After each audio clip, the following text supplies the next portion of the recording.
pay someone to cook for me. I buy all my food, pay someone to clean for me, pay someone to do my laundry. And it's very easy. And I get it done exactly when I want to, exactly on schedule, with absolutely no problems. Because when you pay for someone, you get consistency. You get consistency because they need that money to survive. So they need to do the job as expected every single time. When you're not paying for someone, you can't expect consistency because they don't need it and they don't think it's as much of a priority. So if they think they're doing something nice for you, they can do it here or there, and then they can say why they didn't do it. And it just makes things a lot more complicated. So either do it yourself or pay someone to do it. And then not only will you avoid all kinds of drama, because you're gonna feel upset when someone says they're gonna be accountable and not accountable, and then you're probably gonna take it out on them, and most people do not like being pointed out that they're unaccountable. Believe me, I'm speaking from experience. People do not like that at all.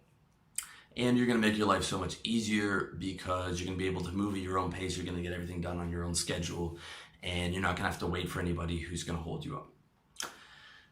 Lastly, the third way that you need to stop other people from fucking up your life, and this one is probably the most important, is be very, very careful with who you give leverage to, okay?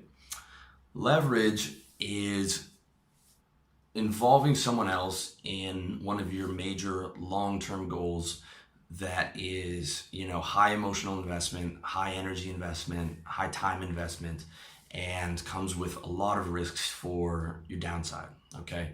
Some good examples are a marriage or a business. And leverage is an investing term, and it works in the same way as it does in investing. When you buy a stock on credit or on leverage, you increase the amount of risk that you take on, all right?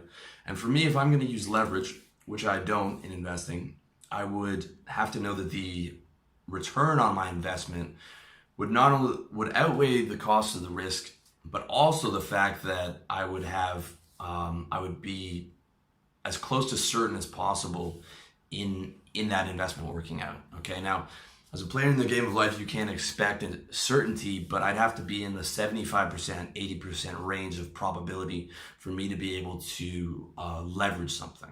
All right, and I'll give you an example of how it breaks down.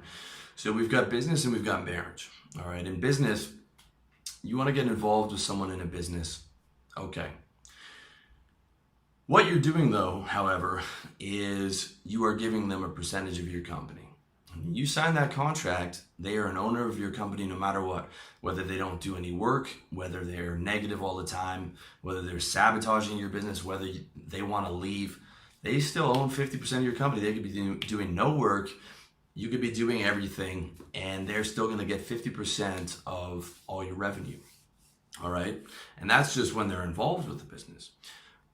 When they want to leave, it's a totally different ballgame, okay?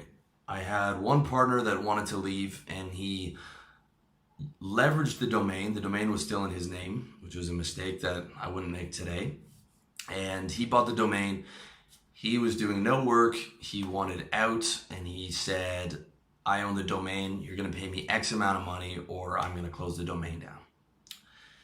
Another partner was a developer of ours. It was a partnership that I started with my friend, and we had another guy who was this rock star developer, extremely smart kid, and all the development work was done by him. All right, we needed him to run that business. Again, not a position that I would put myself in today where someone else has all the information leverage. However, that was the situation that we were in, and we paid him a living wage. He did the absolute bare minimum of work. But we were in a position where, we couldn't yell at the guy because he was a partner and he had all of the information leverage. So we had to gently sort of encourage him to come back into the office and do a bit more work. And sometimes he would take 3 days off without even checking in. But there was literally nothing we could do because the guy wouldn't respond to his emails. And when he would come back in, we couldn't yell at him because we knew the guy would just fuck off or do whatever. right? We had to have a gentle conversation and, encourage him to get back to work. Eventually the kid just took off. He went MIA. We had no business, knowing that it would wipe out our business completely. Took off, never heard from him again. And we couldn't export the code to someone else because they couldn't make sense of what he was doing. So we were finished right there because of that kid. And again, you might think you understand and you know the person that you're getting into business with, but in reality, the best you can do is lower the probabilities, because you cannot predict what someone's going to do, and you cannot really know someone until you've known them for a long time and until you've seen how they act around money. People are fucking funny around money. I've seen it when my grandfather died and my family started suing each other over the money that was in his estate, which wasn't even available anymore. And it was an absolute mess. And this is sisters suing sisters. I mean, over money. You cannot predict what people are going to do. I've seen my friend's business partner steal $40,000 from him. $40,000 he stole from the company, and my friend was funding all that business himself. What did he use it on? He used it to take girls out to fancy fucking dinners. That's what this kid was doing, all right? You cannot predict what people are going to do, and you cannot think that you really know people. Even if you're good at reading people like I am, you have to understand that you cannot predict the future. It's very, very important, all right?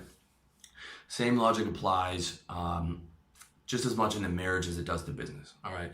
If you're getting married, it means that you have a long-term goal of consistent happiness, probably building a family, living together, all kinds of joint decisions based around your wife, all right? At the end of the day, a marriage is a contract, but it's a contract based on a woman's emotional state at that particular time.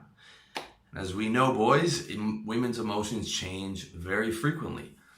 You cannot predict what that woman is going to feel 5 years from now, 10 years from now, 15 years from now, 20 years from now, 40 years from now.